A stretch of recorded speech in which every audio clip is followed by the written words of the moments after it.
What's up, guys? Stamp. I wanted to do a follow-up video as I've gotten a few more questions, both on stream and off, about subs and some of the other, like what equipment to use, what do I use as far as when it comes to commander's selection, just some general strategy to utilize and things of that nature. So we'll kind of start with the equipment, which you'll see. Sorry, it's kind of hard to see with the text color. But basically the equipment that I find is the most beneficial, and I'll kind of explain why. The chain loader, obviously, is a no-brainer. You need your torpedoes as quickly as possible in a lot of situations. You have the hyperpulse generator, which reduces sonar detection interval time by 1 second, and that's primarily to see subs when you're in sub-to-sub combat. I didn't choose the distance one, which has the extended range, and the reason I didn't do that is when they're that far out, often it's not going to matter to you because you can't hit them anyway. Now, it could be a good scouting tactic at a certain point if they're submerged, but again, we talked about you're really not a scout. That's primarily not your function, at least in the lower tiers. The last one that we chose was that I feel is the best is the steering gear to give you better performance when you're steering your ship, which at certain points can be the difference between hitting a shot and missing a shot. The other option, which I feel is a little more defensive, would be the boiler. And the boiler allows you to have a little better acceleration time. It just depends on the sub that you're driving. But those are what I feel are the best. The rangefinder is another option you can utilize, but again, you're not really a scout. If you do want to play that way, that's fine. Then you definitely would take that. But I think the steering gear would really help, as especially some of the subs are really slow and they turn really poorly, to help offset some of the weakness when you're going to shoot your torpedoes. As far as the consumables, that's pretty simple. The repair kit, smoke, and the modded ventilator to regain oxygen. Now, you're typically, when you look at the amount of silver, I mean, I have a fair amount of silver, but when you look at the amount of silver that these things cost in lower tiers, it's almost like life or death. I can't spend 2,000 silver on one of these modded ventilators. You're only using this in games that you're performing really well, in my opinion. It comes down to a game where you could be between 2 and 4 kills. You got 2 battleships in front of you. You need to surface, pop your ventilator, get as much back as you can, and then go back down and submerge again. So that's what I feel. That's when I would use these. I don't use these every game because I'm cheap. I use them sparingly when I feel that I can, when I'm having a better game, and these truly can make an impact on my performance. In looking at some other advice I have, obviously you want to make sure to complete the dailies. That's another no-brainer. But the elite attack, make an elite ship at least as quickly as possible, whether it's level 2 or level 3, and really focus on completing this daily. This 50,000 silver can really add up. It can help you buy a piece of equipment right away, and there's a lot you can do with it. Also, I would say join a fleet. I mean, if you don't have a fleet, you can join mine. It's nothing special at the current moment. We're just kind of feeling out the fleet part of the aspect of the game. But what you'll find is when you're in fleets, you not only have the renowned weekly event that you can get 3 commanders with, but there's a fleet event where you can complete it to get yourself more fleet XP. And you'll see in here, if you complete some of these fleet events, you're going to get more merit. And that's the only way to really earn the merit.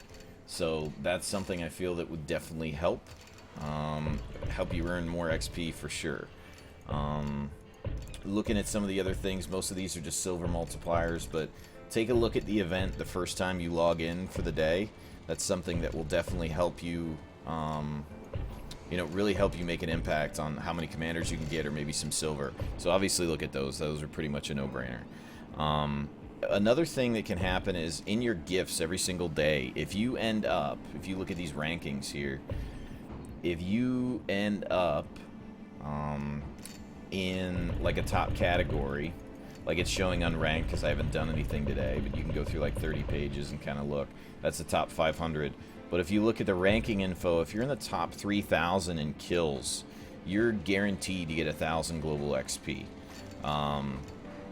Which is right here. You can see that. And the global XP, if you've played World of Tanks, is really invaluable It's something you want to really save and use sparingly because you can gain ship XP, but sometimes you could use it on an item that would maybe work also on a tier 6 and a tier 5 ship, or tier 4 and tier 5 ship.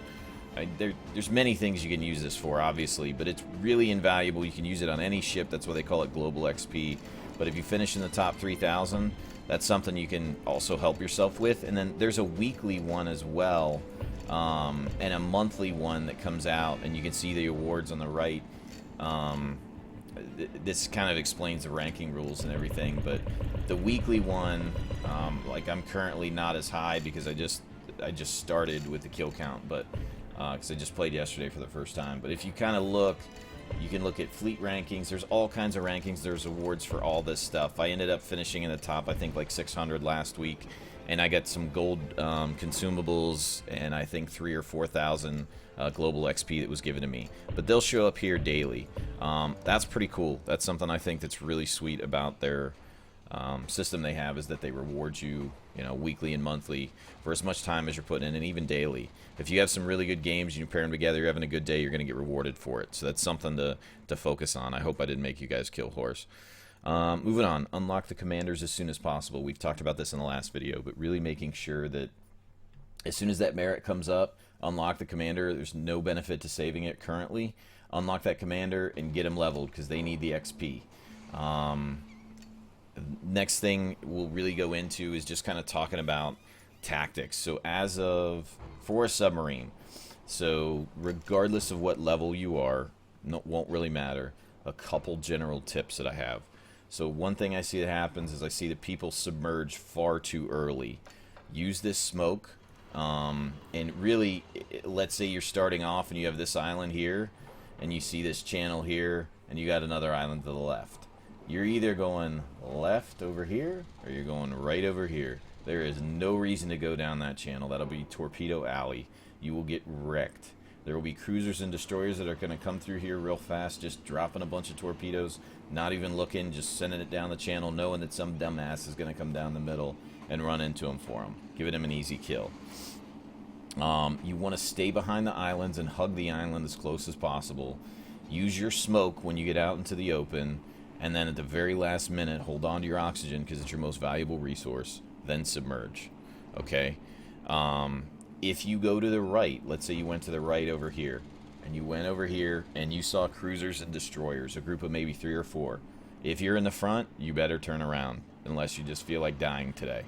I would say you want to submerge, abort, get the hell out of there. Hopefully there's people that are behind you. Go in reverse, and maybe go back around. Because odds are, in most of the games I've been in, if there's cruisers or destroyers, there's probably battleships on the other side. The battleships are always going to be behind the islands. And sometimes there's dumbasses in the beginning of the game who like to just fire their artillery. Well, all that did is just give their position away. So remember where that artillery came from. That's coming from a battleship. Go find it. Because the battleships are really the only ones that can get that arty over most of these islands. So remember where that came from, and that's where you want to go. But don't just ignore it. That definitely came from a battleship. Go find it. That's a huge giveaway. So if you're watching this and you play a battleship, don't fucking do that. That's dumb. Moving on. Next tip I'll give you is I see a lot of people in submarines that are 1,500 meters, 2,000 meters out, and just because they think their torpedo can hit, they shoot. Well, what that does is that gives away their position. Don't do that. Wait as long as you possibly can, especially when you're going to engage a battleship. Wait till 1,200, 800 meters if you possibly can. That's probably perfect. It's like 700, 800 meters. Because the earlier you shoot, the easier it is for you to be detected from the sonar, because that's going to give you away. If you don't, a lot of times you can go unprotected to a battleship. Also there's going to be that alert that says, hey, there's a torpedo coming. But a lot of them are in the Hawkeye mode where they're looking down on things, and they're not necessarily looking around like you would be. They're looking in that Hawkeye mode and just trying to put rounds down range, when really all you have to do is shut up and not do anything until you're within 800 to 1,000 meters, and then send rounds that way. Now, we talked a little bit about how to aim the torpedoes, so I'm not really going to focus on that. But in many instances, if you're shooting at 1,500 to 2,000 meters, one, the battleships are far more maneuverable than you are. They're probably going to outrun it. Same thing for an aircraft carrier. And two, a lot of times they'll just outrun you, and now you gave up your opportunity, unless you're going to sit on the surface and try and fight them, which would be dumb. You just gave up your opportunity in order to be able to, chase them down. So that's pretty much it for battleships. Those are the tips. Hopefully that helps you guys. Next one we look at is general sub-combat.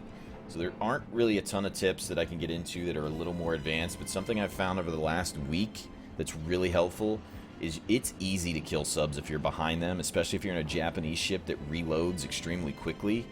Just get behind them, lined up almost just like this, like you see this camera angle now, and just give them hell. Put one round here, and one down the middle, and make them commit, and then keep doing it, because you're going to reload.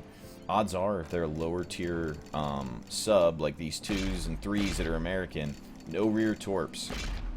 You get here, you have 2 rear torps, and then 2 rear torps, but you have 4 or 6 or maybe even 8 at this point as a Japanese sub, so you're definitely going to outgun them. It's going to be much harder for them to stay alive when you're behind them versus when you're trying to hit them from the side and guess, or they're going to submerge or whatever.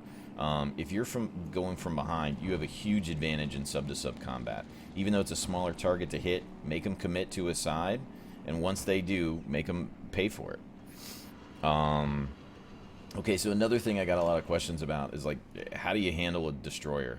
So destroyers, they're a bitch. No other way to say it. I think they're overpowered, but obviously I play a sub, so of course I'm slightly biased. When you get into combat with a destroyer, my advice is to get in close. If you're one-on-one, stay on the surface and use your arty and just try and work them down. Hopefully you can ask for help from somebody on TeamSpeak that's a battleship and try and get a few extra hits on them.